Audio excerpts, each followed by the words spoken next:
आपका फैसला। नमस्कार, मैं आपके साथ अर्चना कौशल, आप देख रहे हैं न्यूज़ 1 इंडिया और बात करेंगे आपका फैसला यानी कि जनता के फैसले की। हरियाणा चुनाव के रुझानों में बीजेपी को बढ़त मिलती हुई नजर आ रही है, जिसके बाद कांग्रेस मुख्यालय पर जश्न फीका पड़ गया। हमारे सहयोगी मोहसिन खान ने कांग्रेस कार्यकर्ताओं से रुझानों को लेकर प्रतिक्रिया दी।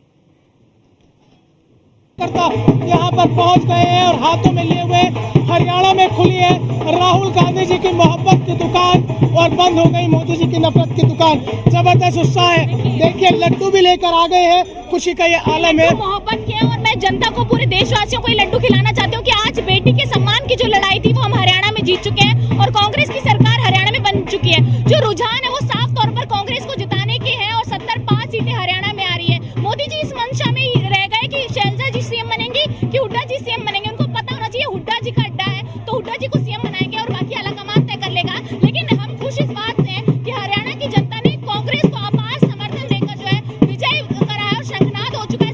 सुबह की जो किरण धूप पड़ी है जनता पर, वो ये साफ तौर पर बता रही है कि हरियाणा में विजय है। मंगल हो गया, मंगल हो चुका है, विजय हो चुकी है, खुशी का माहौल है, सबके चेहरे पर मुस्कुराहट है, लड्डू खा रहे हैं यहाँ युवा, पोस्टर्स बैनर्स लेकर सब अपने घर हरियाणा को छोड़कर कांग्रेस मुख्यालय आ चुके हैं और राहुल जी से मिलने की उम्मीद लगाए बैठे हैं कि कब राहुल जी आए और सबको बधाई दें। राहुल गांधी मोहब्बत की दुकान लेकर चले थे और हरियाणा और जम्मू कश्मीर में जो नतीजे आ रहे हैं, कैसा लग रहा है आपको?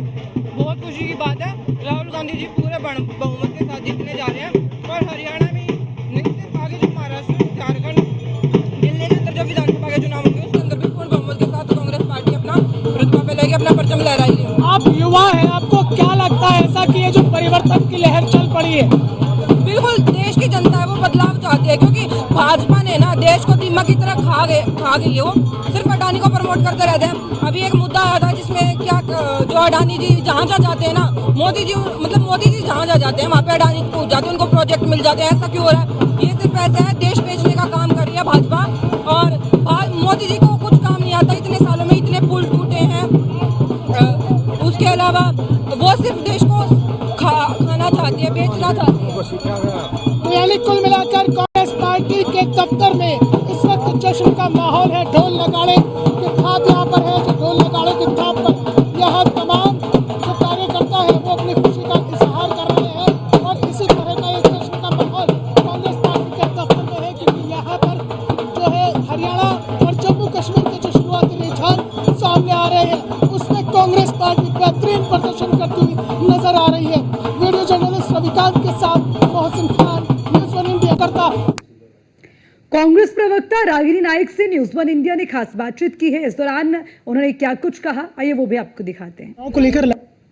हरियाणा विधानसभा चुनाव को लेकर लगातार उलटफेर हो रहा है। बातचीत करने के लिए हमारे साथ कांग्रेस की प्रवक्ता रागिनी नाइक जी मौजूद हैं। आपको बहुत बहुत स्वागत है। सुबह के वक्त तस्वीर कुछ और थी और दोपहर होते होते तस्वीर बदल गई है। एक तरफ तो 71 तक रुझानों में पहुंच गई थी कांग्रेस और फिर अचानक 35 पर आती है। सुबह तस्वीर कुछ और थी, दोपहर में कुछ और है, शाम को फिर कुछ और हो जाएगी। तो इसीलिए थोड़ा बस समय का फेरा है और थोड़ी इंतजार करने की जरूरत है।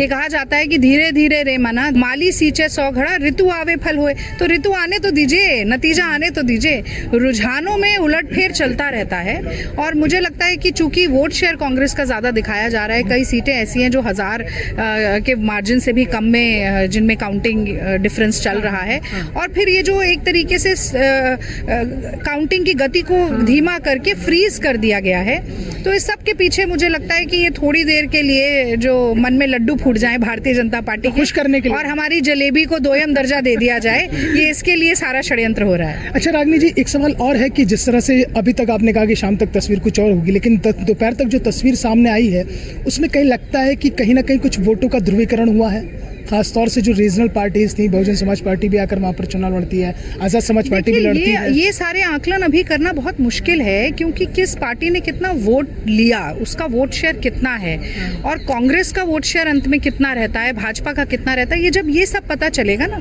तब वो आकलन लगाया जा सकता है। अब जैसे अभी मैं आम आदमी पार्टी के बारे में ही बात कर रही थी, तो पिछली बार उनका 4% था, अब तो 2% हो गया, तो और कम ही हो गया है। तो ये सब चीजें फिर बाद में देखा जाएगा कि नफा रहा कि नुकसान रहा, क्या रहा हमने मिलकर चुनाव लड़ा नहीं लड़ा या छोटे दलों ने क्या किया।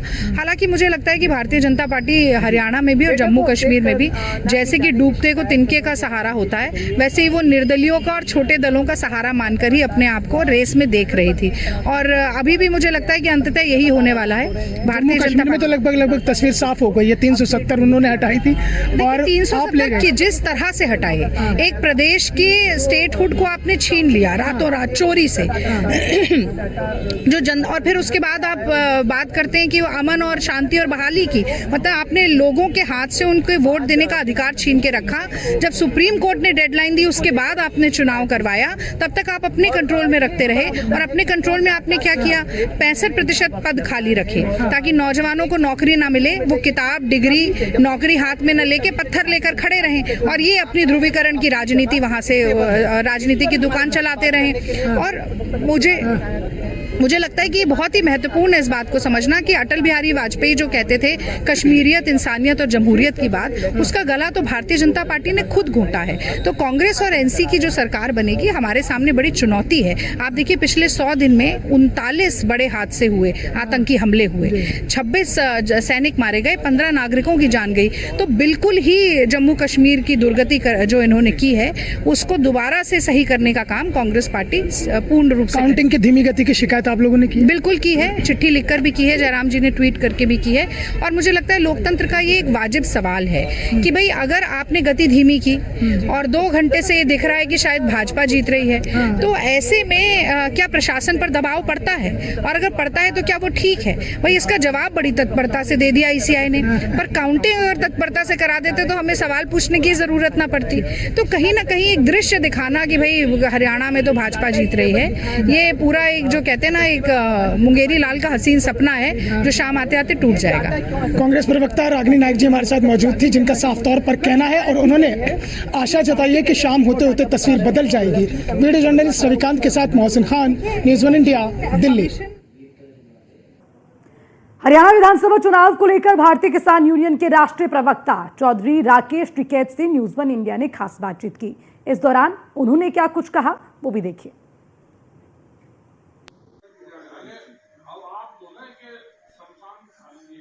हरियाणा विधानसभा चुनाव में आज मतगणना हो रही है और मतगणना में भारतीय जनता पार्टी बहुमत का आंकड़ा छू रही है। हमारे साथ भारतीय किसान यूनियन के राष्ट्रीय प्रवक्ता चौधरी राकेश टिकैत हैं। इनसे पूछते हैं, टिकैत साहब, बीजेपी आंकड़ा छू रही है बहुमत का, क्या कहेंगे आप? आपने कहा था कि इस बार उलटफेर हो रहा है वहां पे। देखो, सरकार तो इनकी बनेगी नहीं, लेकिन जिस हिसाब से आगे जा रहे हैं, वोट इनको मिली नहीं, जनता इनसे नाराज, मकड़ जाल समझ में नहीं आया। तो बहुमत का आंकड़ा कैसे छू रहे जब वोट नहीं? अरे बहुमत का तो अखबार वाले, प्रेस वाले दिखाओ जाएंगे, जो डरे हुआ प्रेस भी तो इन्हें दिखाती रहेगी, इतनी है नहीं जितनी दिखा रही सारी प्रेस। आंध्र तो जब जीतेंगे जब पता चलेगा सही। बड़ा आंदोलन, लंबा आंदोलन चला हुआ किसानों का, उसके बाद भी इस तरह के नतीजे।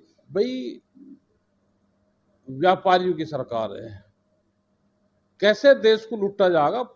सब लोग मिलकर प्लान बना रहे। बड़ा आंदोलन चला, देश में किसान दुखी हैं, और जो चुनाव है वो किसान के इशू पर चुनाव नहीं है, ज्यादा चुनाव तो जाति धर्म इस पर ज्यादातर चुनाव है। उत्तर प्रदेश विधानसभा चुनाव में भी आपने कुछ कहा था और मामला उलटफेर निकला, क्या कहेंगे आप? जैसे यहाँ पे गन्ना समिति के चुनाव हो रहे हैं,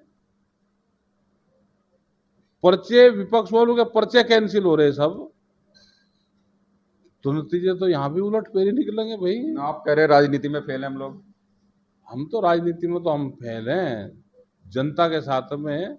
जनता तो वोट नहीं दे रही, लेकिन जैसे गन्ना समिति के चुनाव में यहाँ पे हो गया, सबने देखा, ऐसे ही जिला पंचायत में हो गया, तो देश में आने वाले टाइम पे लोकतंत्र तो रहेगा नाम का, लेकिन व्यवस्थाएं सब ध्वस्त हो जाएगी। यही हाल हरियाणा में है। वहां पे कैसे वोट निकल रही इनकी, ये गणित का सवाल हमारे पास तो है नहीं, समझ नहीं आ रहा ना। तो जो इस समय रिजल्ट चल रहा है हरियाणा में, वो टिकैत साहब की समझ से बाहर है। सचिन जौहरी, न्यूज़ 1 इंडिया, मुजफ्फरनगर। हरियाणा में विधानसभा चुनाव के लिए दोपहर तक की मतगणना के बाद तीसरी बार भारतीय जनता पार्टी की सरकार बनने के संकेत मिलने लगे हैं। चुनाव आयोग के नतीजों के अनुसार भारतीय जनता पार्टी पूर्ण बहुमत से ज्यादा सीटों पर बढ़त हासिल करती हुई नजर आ रही है।